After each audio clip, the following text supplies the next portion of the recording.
Good morning. It is 4:05 on, good Lord, it's early, on September 9th, and I am heading to pick up a new bike.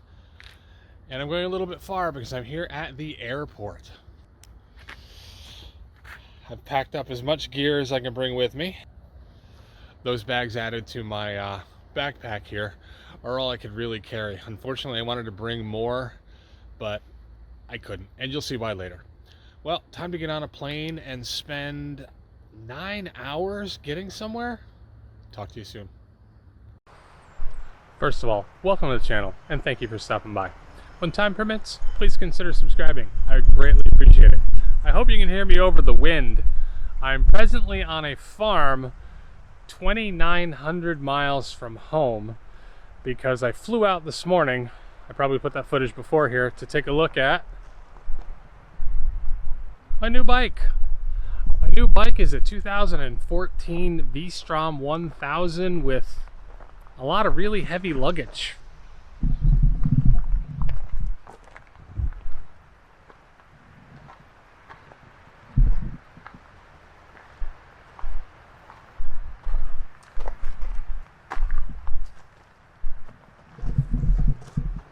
The bike is fairly well farkled, and my goal here is to take this bike from here, just outside of Portland, Oregon, ride it to South Dakota with a bunch of friends, ride around South Dakota for 4 or 5 days, and then ride it to the East Coast.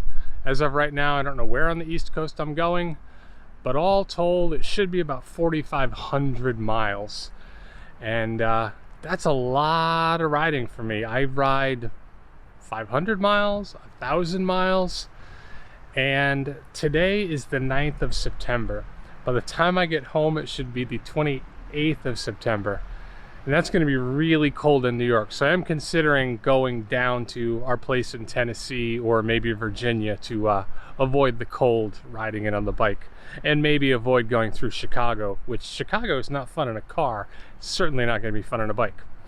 But stick around and we'll see what we do. So day one of my trip is going well.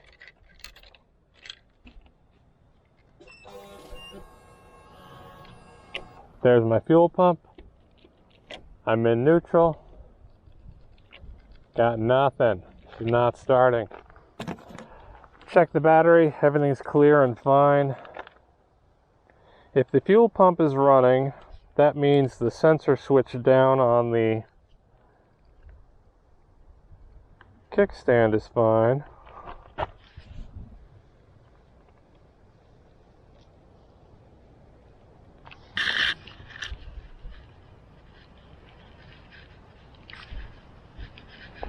I don't have any wire handy.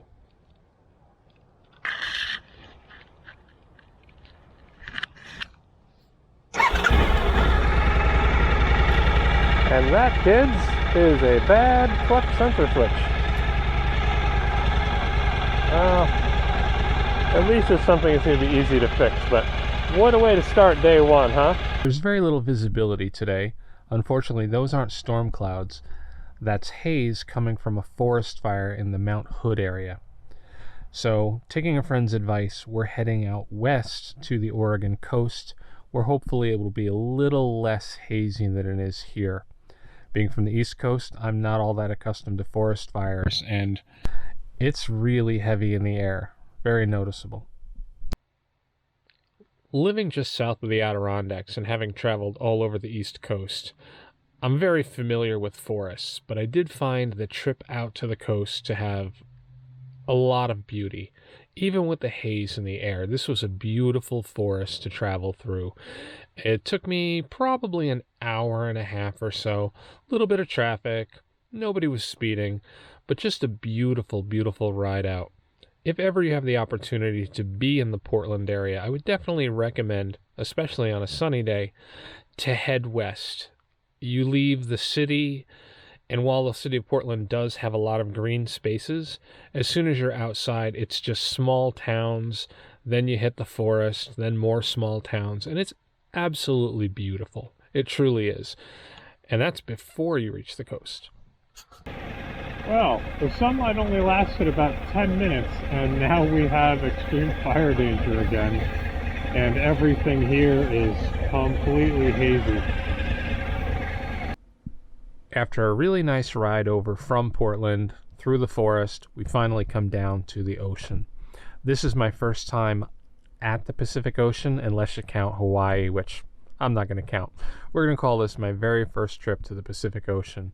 It reminds me a lot of the Atlantic up in Maine, and the rock formations and everything, just beautiful. I'm told it's too cold to swim here most of the time, and I'm certainly not going to be trying it in September, but it was really nice to see, despite the, as you can see, haze that still remains up in the sky. Well, it was a little bit cold, it was a little bit long, it was very foggy, but I made it to the coast and it's absolutely gorgeous here. Great ride, still ash in the air, but look at that behind me, just fantastic.